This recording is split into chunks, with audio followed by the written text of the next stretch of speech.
Bonjour à tous, bienvenue sur cette petite vidéo dans laquelle je vais vous représenter la dernière conférence que j'ai faite au Chaka Biarritz sur le SEO 3.0.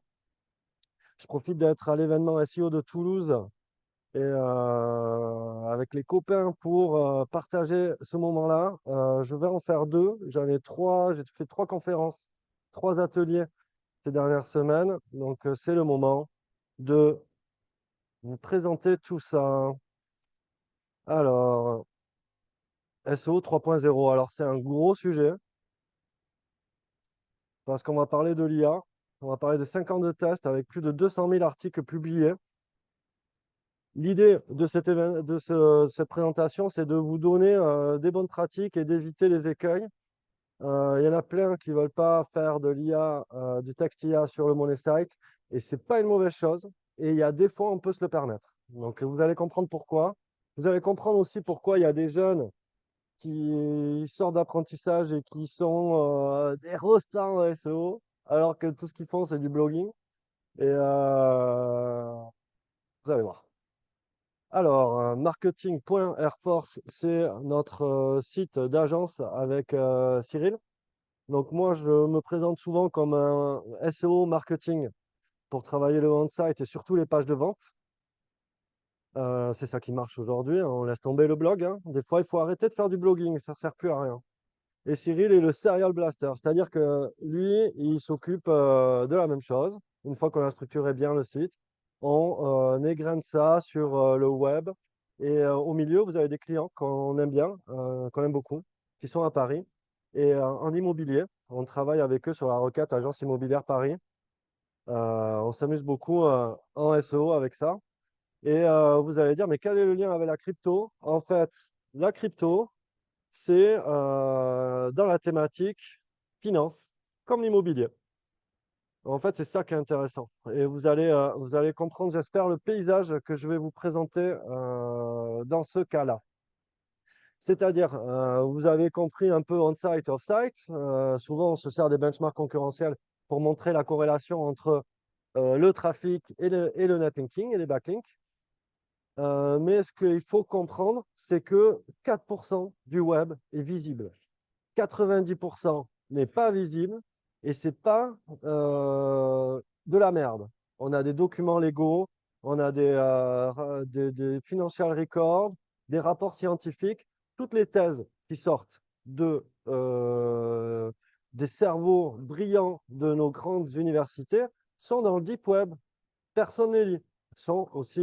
Elles manquent de vulgarisation. C'est pour ça aussi qu'elles ne sont pas dans ce qu'on appelle le web de surface.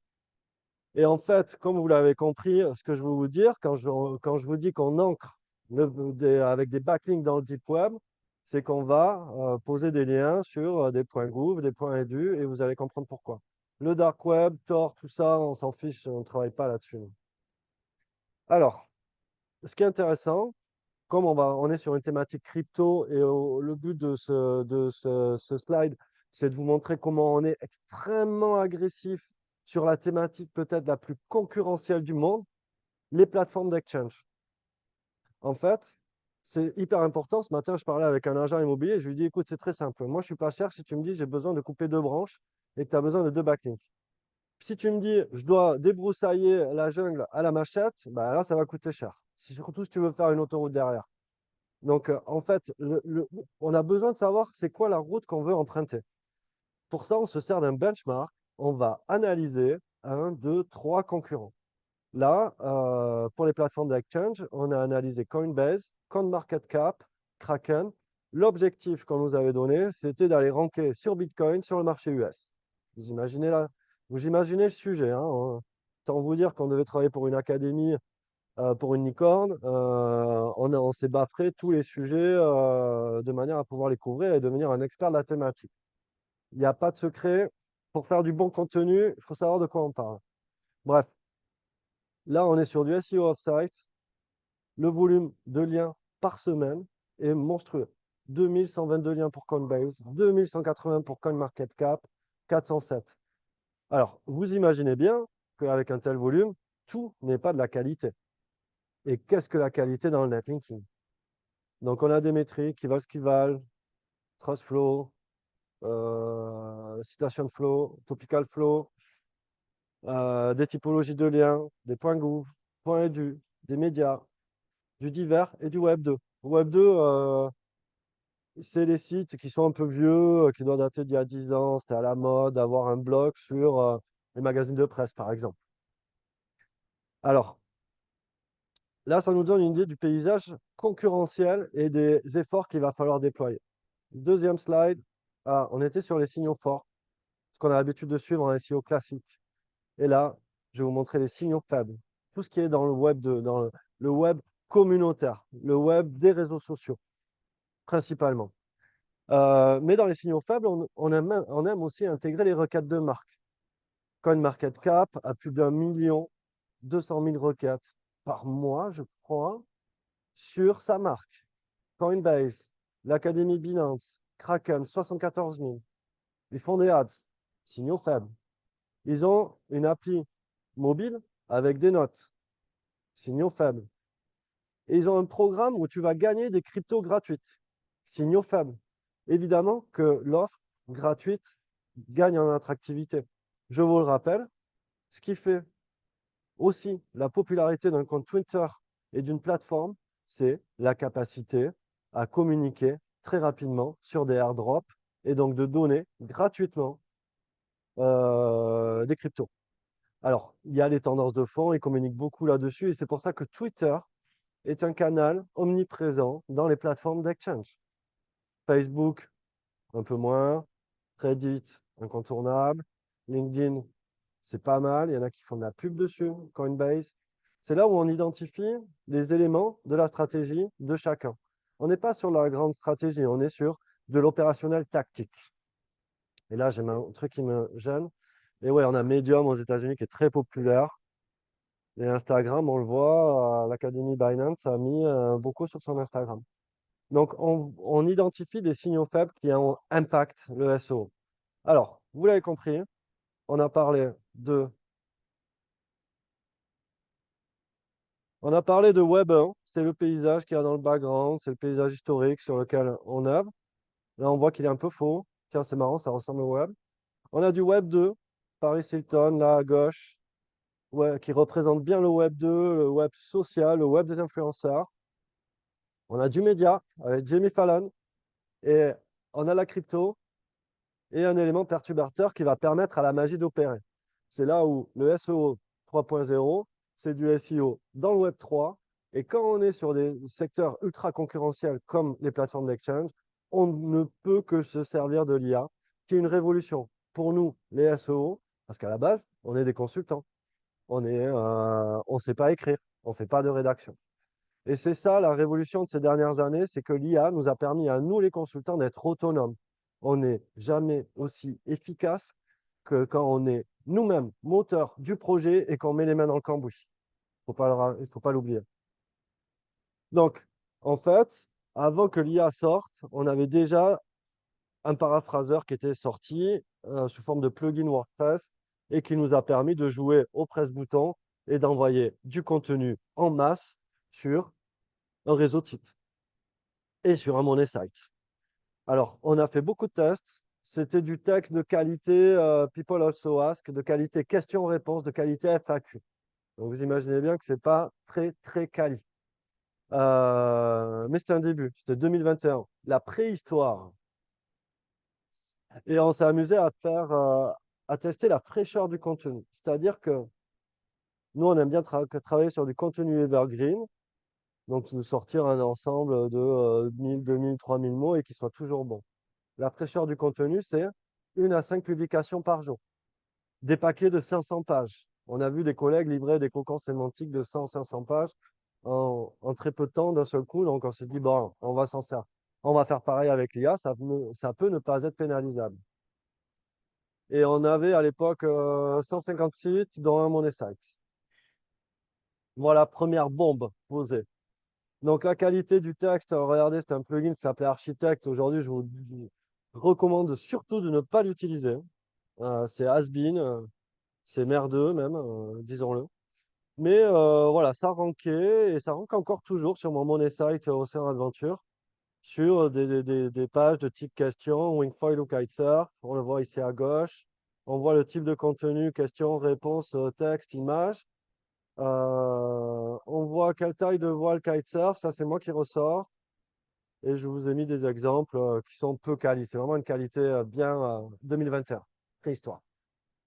Alors, je vous ai mis la Search Console avec les actions qu'on a faites. 500 nouvelles pages in a row d'un coup, 500 nouvelles pages en envoyant 5 par jour, 500 nouvelles pages en renvoyant 5 par jour, et le trafic, il augmente, il augmente, il augmente. Alors, on n'est jamais aussi efficace en SEO que quand la courbe, que le site est sur une courbe de croissance. Alors, ici, je pensais qu'on avait pris une pénalité, c'est à l'époque où il y a eu l'update anti-spam, et en fait, non, on avait un décrochage de saison. Donc ça, je l'ai constaté l'année d'après. Donc j'ai enlevé dans mon diagramme, dans mon visualisation, l'histoire de l'anti-spam. Mais bon, il faut savoir qu'on avait un PBN de 150 sites, qu'on a construit cette année-là 50 nouveaux sites et qu'on avait environ 500 nouvelles pages par site, soit au total, on a envoyé 100 000 pages full auto, full IA. OK? Jusque-là, c'est clair. On bastonne. Alors, si vous n'avez pas compris l'arborescence de sites, comment nous, on les construit, c'est notre méthode, c'est notre méthodo, c'est notre élément de visualisation, hiérarchie de pages, avec des pages niveau 0, la page d'accueil, des fois elle sert que la marque, des fois elle sert au SEO. On a souvent des pages niveau 1 qui sont des pages cibles, c'est là-dessus qu'on envoie les clients. Imaginons Immobilier Neuf Bordeaux. Voilà, la page d'accueil de la marque sur un site, je ne sais pas, je dis n'importe quoi, hein, XYZ, elle sert à la marque, mais c'est après Immobilier Neuf Bordeaux, niveau 1, qui va être utile. Cette page, elle va avoir beaucoup d'importance. Donc moi, je la construis en mettant une vidéo du responsable d'agence qui dit alors comment je peux vous aider, du call to action. Et après, à l'intérieur de la page, je fais ma liaison avec des pages de niveau 2. Vous voulez quoi pour des immobiliers neufs à Bordeaux? Vous voulez habiter, vous voulez investir et je redéploie un cluster de pages sur habiter à Bordeaux avec des quartiers, des filtres, des témoignages sur des quartiers écologiques, par exemple ou de l'immobilier. Ah ouais, j'ai investi dans ce nouveau quartier, c'est super, parce que dans 10 ans, ça va me faire du rendement, etc., etc. Bon, moi, sur mon site de vente de cours de surf et de surf camp, on a des pages prestataires, sport plus ville. Des fois, c'est des cibles, des fois, c'est des mixtes. On a des catégories, typo, besoin, région, quoi faire. Donc, souvent, les pages de vente, on les enrobe de pages informatives. Et après, on a des pages complémentaires. Chez moi, c'est des petites guides. Même pas, c'est pas 100 euros, c'est 1 euro. Le module que je vous ai montré, qui envoyait des centaines de milliers de pages, ça coûtait 30 euros par mois. Ouais. Donc, ça va aller 30 euros par mois. C'est là, pour faire attention. Alors, ce qu'on voulait, c'était scaler. Donc, c'était capter plus de trafic et de pousser les pages de vente. Et on avait beaucoup d'objectifs. Donc là, c'est la structure en off-site. Comme je vous ai dit, c'est kiff pareil dans l'architecture. On a du on-site, du off-site. On avait 30 sites, dont une 301, 150 pages, 50 sites avec 150 pages. Et on a des monopages. Oui, il y a un truc qui ne va pas dans mon explication. 120 monopages, 50 sites de 150 pages et 30 sites avec beaucoup plus que 150 pages. Et après, on a du blast. C'est là où on va ancrer tout ça dans le deep web. Bon, les personas, on n'en parle pas, c'est pas trop le sujet, mais ça va venir, ne vous inquiétez pas. Alors, bon, ça c'est mon money site. Full auto, full IA, courbe de croissance monstrueuse. C'est après ça que j'ai arrêté les outils parce que ça coûte un bras et ça va traquer des pages sur des requêtes informatiques qui ne vont pas convertir. Et moi, j'ai besoin d'isoler les pages qui vont chercher des conversions. Donc en fait, je ne vous montre pas tous les sites qui sont cassés la gueule fin 2022. Mais vous voyez sur 2023 comment ce money site a ses requêtes secondaires, ses requêtes informatiques qui sont pété la gueule. Ça n'a pas empêché que mes pages de vente, j'étais sur presque x2 de chiffre d'affaires tous les ans. Donc, la monétisation d'un site est complètement décorrélée de la visibilité si vous avez des stratégies de longue traîne de pages informatives, ce qui aujourd'hui n'est pas toujours conseillé. Ça dépend à quel moment vous en êtes. Donc, il y en a qui me disent, il y en a qui disent, il faut que vous produisiez 3 articles de blog par mois. C'est pas ça le SEO, hein. Vous n'avez rien compris, hein. Bref, on avait une petite équipe, il y a 150 prestataires. En fait, vous n'avez pas compris, mais sur mon Money Site, mon agence de voyage, je prends un cut, comme ils disent les Parisiens, je prends un pourcentage sur les ventes. Et du coup, j'ai 150 prestataires qui réalisent les prestations. Et dans mon équipe, j'avais 2 intégrateurs, un monteur, un commercial, un monteur vidéo. OK? Bon, les conclusions, la portée du contenu dépend du site sur lequel il est publié. Et ça, vous comprenez le succès des jeunes qui travaillent pour les grandes marques. Parce qu'un contenu de merde accroché sur un site de l'autorité, ben ça rank. C'est ça qui a changé en 3 ou 5 ans de SEO. C'est qu'autrefois, on faisait une bonne page, elle rankait. Aujourd'hui, c'est plus vrai. Parce qu'un contenu de merde sur un site puissant va ranker. Et c'est là où on voit des jeunes apprentis qui sortent de grosses marques, hein, comme le SEO, c'est facile. Je suis désolé. Mais la différence avec un senior, c'est qu'il a expérimenté. Et c'est là qu'on peut tirer des conclusions sur des updates, des facteurs qui ont été influençants, pris en compte par l'algo et des critères de rankabilité et son évolution. Bon, par exemple, moi, ce que j'ai fait, ça a eu un effet nul sur les pages de tête. On a découvert avec ce test que la cannibalisation des positions sur le Money Site et les sites de niveau 1 était très forte et que c'était une vraie galère à tout rediriger. Mais surtout, j'avais découvert que 20% des sites du réseau étaient morts, que les outils de mesure sont peu fiables pour du pilotage de CA. Ça, c'est important. La duplication des méta sur un site en interne, donc à l'intérieur d'un site, n'est pas un problème. Et par contre, les cadences de publication sont hyper importantes sur le passage du robot indexeur de Google. C'est-à-dire qu'à cette époque-là, je mettais une nouvelle camp en ligne, le lendemain, il était indexé. Et maintenant que j'ai arrêté de publier tous les jours en continu, ben, Google ne passe plus tous les jours.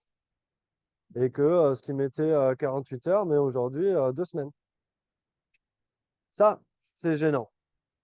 Mais voilà. Et les conversions sont nulles sur la longue traîne. Attention, les stratégies de longue traîne, c'est souvent une stratégie de junior. C'est naze. Ça ne va pas vous amener du chiffre d'affaires. OK? Alors, maintenant, passons à l'ère moderne, 2022.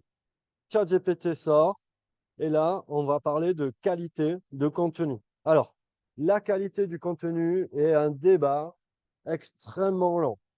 Hier, j'étais avec 2 SEO, personne n'était d'accord sur le sujet. Merci. Alors, aujourd'hui, moi, ce que j'aime faire, c'est du copywriting. C'est-à-dire, comme je vous le disais, la page IMO Biarritz, on la travaille, on la retravaille, on la B-test. Et ça, c'est hyper important. Sur des pages de contenu qui n'est pas destiné à la vente, on aime bien une qualité journalistique. Comme je vous l'ai dit, ce n'est pas des pages transactionnelles. Alors attention, ne perdez pas de temps sur les pages de blog. Mais puisqu'on parle de qualité de contenu, le journalisme est un critère sur tout ce qui n'est pas transactionnel. Et en on-site, bah, c'est comme off-site. On-site tier 1. Alors, qu'est-ce que j'ai hiérarchisé là? Des pages qui ont besoin de copywriting, des pages qui ont besoin de style journalistique, des pages de différents niveaux. Bref, ce qu'on a besoin en utilisant ChatGPT, c'est d'un besoin d'humanisation. Et ça, l'humanisation, c'est important parce que hier, le débat, il était ouais, combien je paye mon article de 1000 mots. J'ai envie de vous dire, c'est pas le sujet. Parce que ça va être la mise en forme de cet article qui va vraiment être impactante.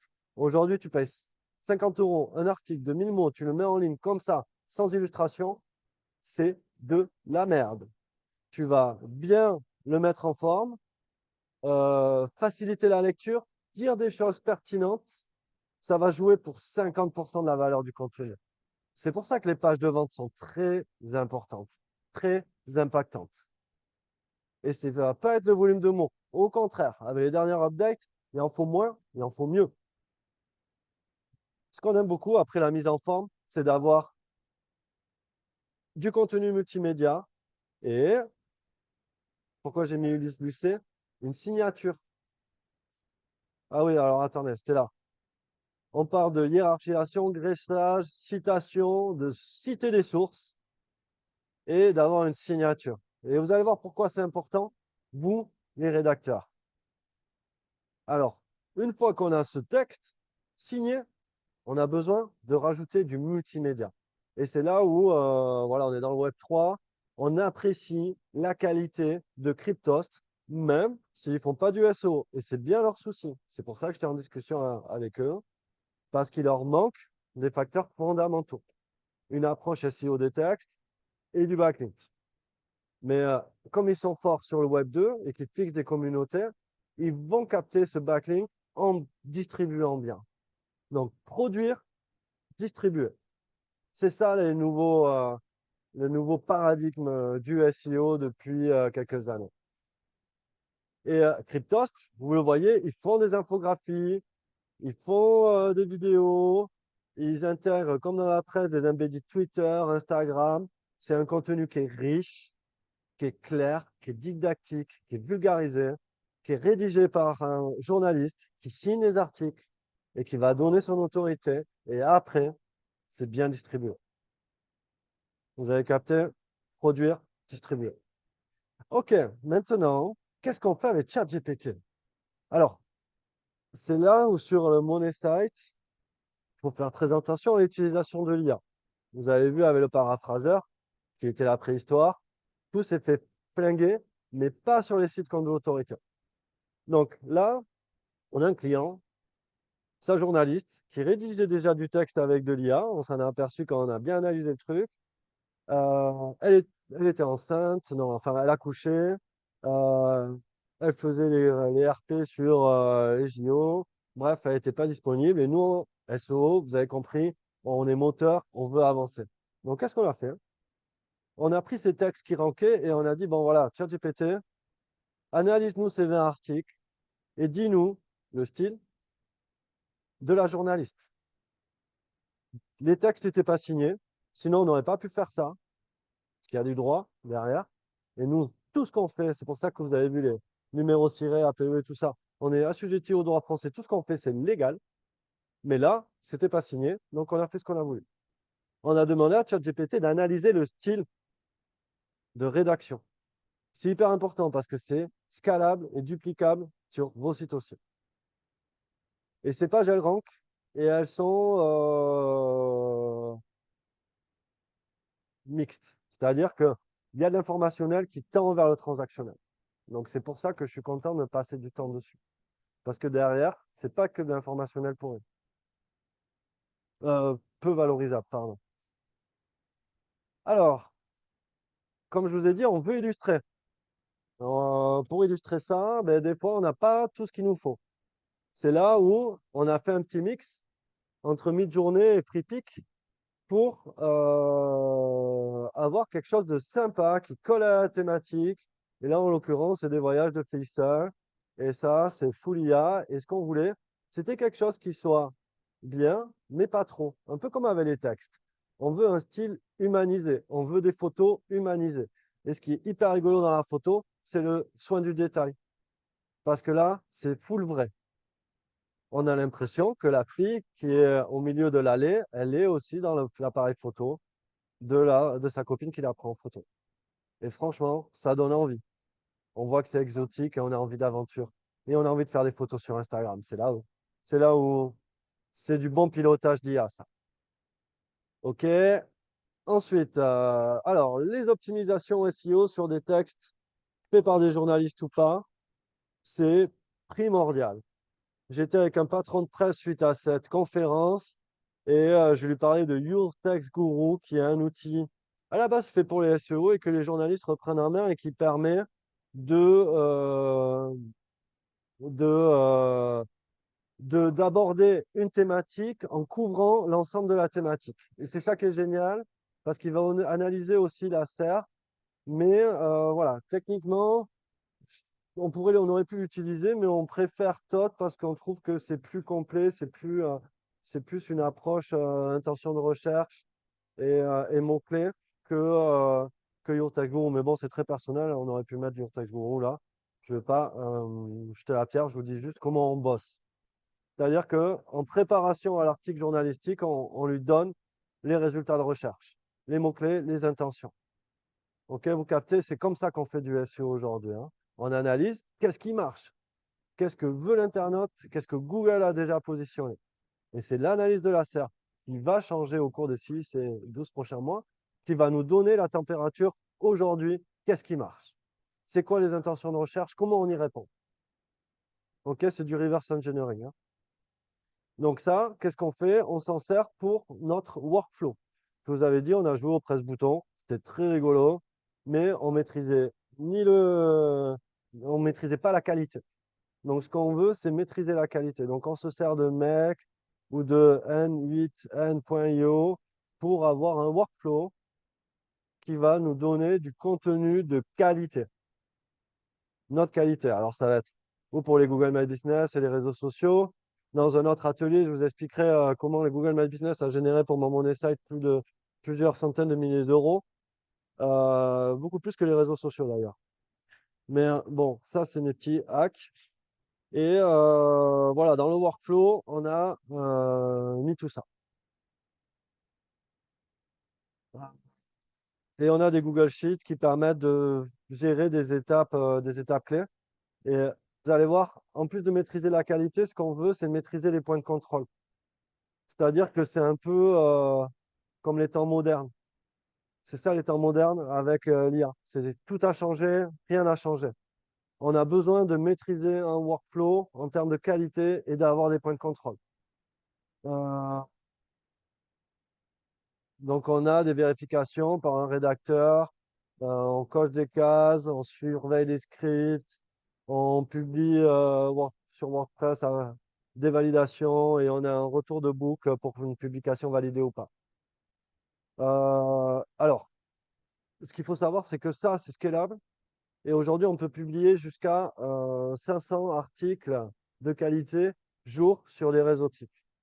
Donc, vous avez compris, en SEO, ce qu'on fait, c'est qu'on entretient un écosystème. On n'est pas sur que du on-site, du on-page, du off-site. C'est qu'on entretient tout et on l'alimente parce qu'on veut de la fraîcheur. C'est là où le métier il s'est complexifié énormément ces dernières années. Ben, je crois qu'on a fini. Donc, ce que je voulais vous dire, c'est que le SEO 3.0, c'est du SEO avec de l'IA sur du Web 1, sur du Web 2, dans du Deep Web et dans le Web 3 pour un écosystème Bitcoin. En gros, j'en ai peu parlé, mais dans le netlinking, ce qu'on avait besoin, c'est s'asseoir sur la thématique finance et donc de réalimenter le système. Et le Web 3, je n'ai pas donné ma définition, mais c'est comme le Web 2 avec à la fin un terminal de paiement qui va être juste et qui va permettre de financer les éléments, les personnes qui participent. En fait, le Web 3, c'est un web plus juste. Ce n'est pas un Web 2 qui est tenu par les GAFA, c'est un web participatif avec une rémunération juste. C'est que ça qui change. C'est très conceptuel, mais c'est à la fois très pragmatique. Voilà, j'espère que cela vous a plu. Et si vous avez des questions, n'hésitez pas à les poser. J'ai eu de très bons retours sur la conférence. Il y en a un qui m'a dit, qu'est-ce que tu penses du fait de rafraîchir les contenus? C'est quelque chose qu'on a vu marcher. C'est-à-dire que aujourd'hui, il vaut mieux rafraîchir une page de vente, l'améliorer, ou une page mixte, ou une page d'article. Et dans la crypto, on a vu que ça remontait dans le Google News et ça recapte du trafic que de créer des articles de blog à tout va. Donc, c'est là où il faut être fin, il faut avoir une stratégie bien pragmatique, il faut bien maîtriser les différentes hiérarchies de pages, il faut bien maîtriser ce qu'on fait pour justement avoir des efforts rentables. Euh, on- Quelqu'un est venu me féliciter en me disant, ben écoute, moi je me sers de l'IA pour du sous-titrage et c'est très pointu ce que je vais capter les émotions de manière à ce que ce soit bien traduit et blablabla. Et il me dit, mais j'ai exactement le même workflow que toi. Et ce qu'il y a de bon, c'est que l'IA, elle va faire, mais avec du contrôle humain derrière pour affiner, rendre la chose juste et précise. Alors, c'est hyper important parce que l'IA, au final, ça nous fournit le même travail qu'un bon apprenti, un bon stagiaire, quelqu'un qui rentre dans le métier, mais on a toujours besoin de contrôler et de maîtriser la qualité. J'espère que ça vous a plu. Si vous avez des questions, n'hésitez pas à me les poser en direct. Si vous avez besoin de netlinking, d'optimisation on-site, on est là aussi. À bientôt.